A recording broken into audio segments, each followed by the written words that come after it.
repte d'aquesta primera càpsula és que construeixis un pla d'acció amb els objectius que pretens assolir.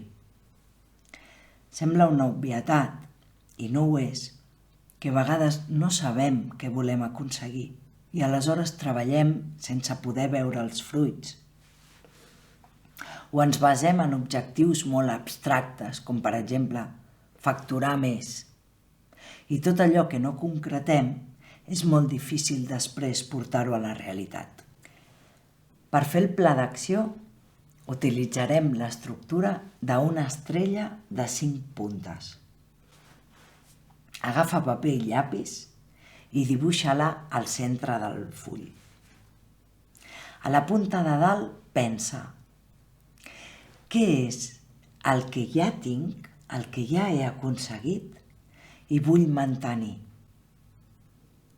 I a vegades que allò que ja hem assolit es torna invisible i ja no dediquem tant d'esforç a mantenir-ho. I és igual d'important mantenir-ho que haver-ho aconseguit. A la punta de la dreta de l'estrella pensa: quines tasques ja has començat a fer, però necessites dedicar-li més temps, perquè la intensitat que li has dedicat fins ara no és suficient per aconseguir els objectius. Per exemple, has començat a treballar la comunicació i veus que requereix moltes més hores de les que t'havies proposat al principi. En aquesta punta de l'estrella no posem coses noves, posem coses que ja hem començat a fer. Les coses noves les posem a la punta de baix de l'estrella.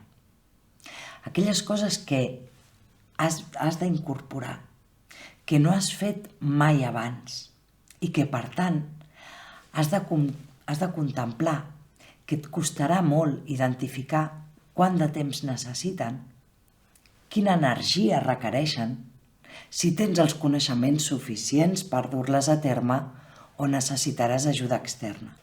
Ara equilibrem l'estrella i passem a les 2 puntes de l'esquerra. La punta de dalt de l'esquerra és la contrària de la que hem vist a la dreta, és a dir, aquelles activitats que no has de deixar de fer, però sí que els hi has de dedicar menys temps del que els hi portes dedicant fins ara. Per exemple, l'email. Li pots dedicar menys temps a l'email?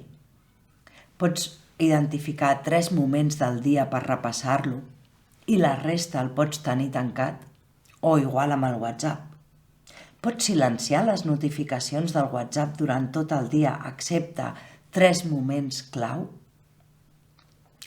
O a vegades controlem molt, per exemple, el seguiment comptable i potser no cal que l'estiguem controlant cada 15 dies. Potser controlar un cop al mes és suficient. I finalment a la punta de baix de l'estrella. És a dir, quines coses volem deixar de fer. Coses que hem de deixar enrere. En aquestes càpsules de transformació digital posarem més èmfasi en la transformació que en lo digital. I aquí, en aquest pla d'acció, és important que identifiquis que no hi ha cap transformació que no impliqui deixar enrere hàbits, creences o comportaments que t'impediran enfortir-te i evolucionar.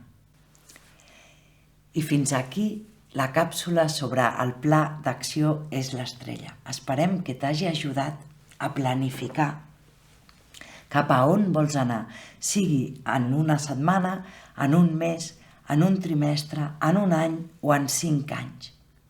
I si necessites ajuda, compta amb el personal tècnic de promoció econòmica del teu ajuntament o amb Node Garraf i els hi dius que vols ajuda per la càpsula de transformació digital. Estan a la teva disposició per ajudar-te a enfortir-te. Ens veiem a la propera càpsula.